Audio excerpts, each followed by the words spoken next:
রটায়, যারা আল্লাহ তাআলার আয়াত সমূহকে অস্বীকার করে বিশ্বাস করে না। আর এই মিথ্যা কথা যারা রটায় একমাত্র তারাই মিথ্যাবাদী। এই মিথ্যাবাদী বান্দা বান্দীদেরকে আল্লাহ তাআলা, মিথ্যা রটানোকারীদেরকেও আল্লাহ তাআলা মিথ্যাবাদী সাব্যস্ত করেছেন। এই মিথ্যা কথা যারা বলে, মিথ্যার পথে যারা চলে, আল্লাহ পাক রব্বুল আলামিন হাসরের ময়দানে এই সমস্ত বান্দা বান্দীদেরকে আল্লাহ তাআলা হাসরের ময়দানে যেদিন উঠাবেন, ওই দিন এদের চেহারাগুলা কালো কুৎসিত হয়ে যাবে। জোরে কান্না নাউযুবিল্লাহ। কিয়ামতের ময়দানে আল্লাহ তাআলা এদের ব্যাপারে বলেন, যারা মিথ্যা কথা বলে, মিথ্যা কাহিনী রটায়, এই মিথ্যা কাহিনী রটানোর কারণে, মিথ্যা কথাগুলো বলার কারণে আল্লাহ পাক রব্বুল আলামিন তাদের চেহারাগুলো কালো বিশিষ্ট করে উঠাইবেন। আরো একবার বলেন নাউযুবিল্লাহ। আল্লাহ বলেন, ওয়া ইয়াউমাল কিয়ামাতি তারাল্লাযীনা কাযাবু আলাল্লাহি ওয়ুজুহুহুম মুসওয়াদ্দা। যারা আল্লাহ এবং আল্লাহর রাসূলের ব্যাপারে যারা মিথ্যা কথা বলে এবং দুনিয়ায় থাকা অবস্থায় যারা মিথ্যা কথা বলে, মিথ্যা ঘটনাগুলো রটায়, যারা মিথ্যার দুনিয়ায় জীবন যাপন করে, আল্লাহ তাআলা বলেন তাদের চেহারাগুলো কুৎসিত এবং কালো হয়ে হাসরের ময়দানে উঠবে। তাহলে মিথ্যা কথা বলা যাবে না। অনেক সময় দেখা যায় আল্লাহর রাসূল একটা কথা বলেন নাই, অথবা মাসআলা আমরা জানি না, সেই মাসআলাটা আমরা বলে দিই। আমরা একটা বিষয় জানি না, না জেনে অমনি সাক্ষ্য দেওয়া শুরু করে দিই। আল্লাহ তাআলা বলেন, এই সমস্ত বান্দা বান্দি যারা মিথ্যা সাক্ষ্য প্রদান করে, আল্লাহ এবং আল্লাহর রাসূলের ব্যাপারে যারা মিথ্যা কথা বলে, ওই সমস্ত বান্দা বান্দিরা অভিশপ্ত এবং পাপাচারীদের কাতারে উঠবে। আল্লাহ তাআলা বলেন, ওয়াইলুল লিকুল্লি আফাকিন আথীম। আল্লাহ বলেন প্রত্যেক মিথ্যাবাদী পাপাচারীর সমতুল্য, প্রত্যেক মিথ্যাচারী পাপাচারী।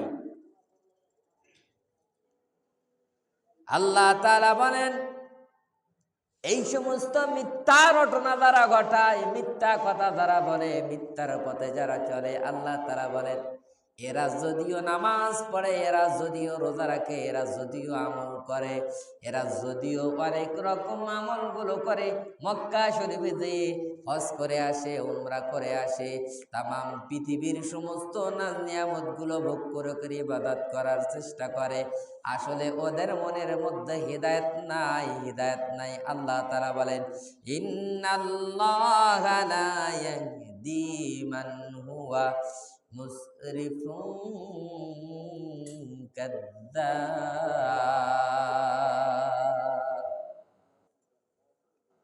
আল্লাহ তাআলা বলেন, আল্লাহ এমন কাউকে অবশ্যই হেদায়েত করবেন না যে লোক সীমা লঙ্ঘন করেছে এবং মিথ্যা কথা বলেছে। যে মিথ্যাবাদী, আল্লাহ তাআলা তাকে কোনোদিন হেদায়েত দেবেন না। এই জন্য করে বলি, মা ও বোনেরা, বাজারেরা আমার, মিথ্যা কথা বলা যাবে না। মিথ্যা কথা বললে আমাদের উপরে শয়তান ভর করে। মিথ্যা কথা যদি কোনো বান্দা কোনো বান্দি মিথ্যার উপরে অটল থাকে, মিথ্যা কথা বলে, আল্লাহ তাআলা বলেন এই বান্দা এই বান্দি কেমন যেন শয়তানের অনুগত্য স্বীকার করে নিল।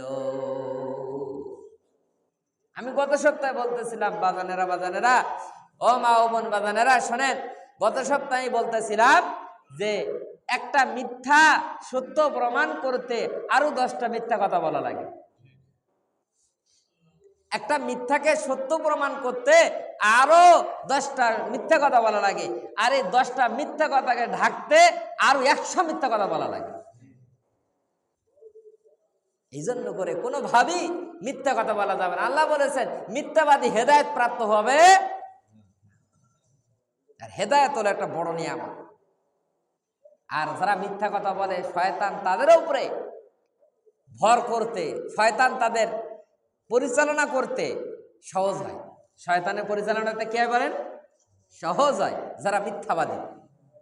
আল্লাহ তাআলা বলেন হাল উনাব্বিউকুম আলা মান তানাজ্জালুশ শায়াতিন তানাজ্জালু আলা কুল্লি আফফাকিন আতীম। আল্লাহ তাআলা বলেন, হে আল্লাহ বলেন আমি কি তোমাদের বলে দেব শয়তান কার উপর বেশি ভর করে? শয়তান বেশি ভর করে কার উপর? আল্লাহ বলছেন যে আমি কি তোমাদের একটা নসিহত করব যে বেশি শয়তান কার উপর ভয় করে? আল্লাহ বলেন ওই ব্যক্তির উপরে বেশি শয়তান ভর করে যে কি করে, যে মিথ্যাবাদী, যে বেশি বেশি কি বলে মিথ্যা কথা বলে। আল্লাহ তার উপর, শয়তান তার উপর বেশি ভর করে।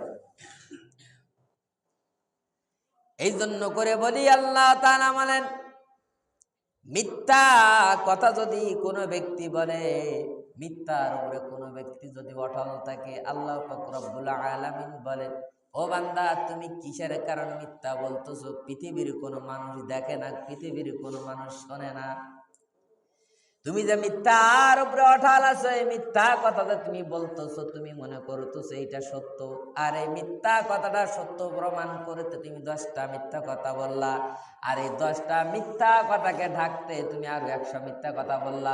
পৃথিবীর কোনো মানুষ অন্যায় ধরতে পারলো না, কিন্তু আল্লাহর আদালতে কিন্তু তুমি ছাড় পাবা না। আল্লাহ তাআলা বলেন মা ইয়ালফিযু মিন কাওলিন ইল্লা লাদাইহি রাকীবুন আতীদ। আল্লাহ বলেছেন যে তুমি আমাকে ভয় করো, মিথ্যা কথা ছেড়ে দাও, কারণ তোমার প্রতিটা কথা, তোমার প্রতিটা চলন, তোমার প্রতিটা মুহূর্ত আমি আল্লাহ রেকর্ড করতেছি।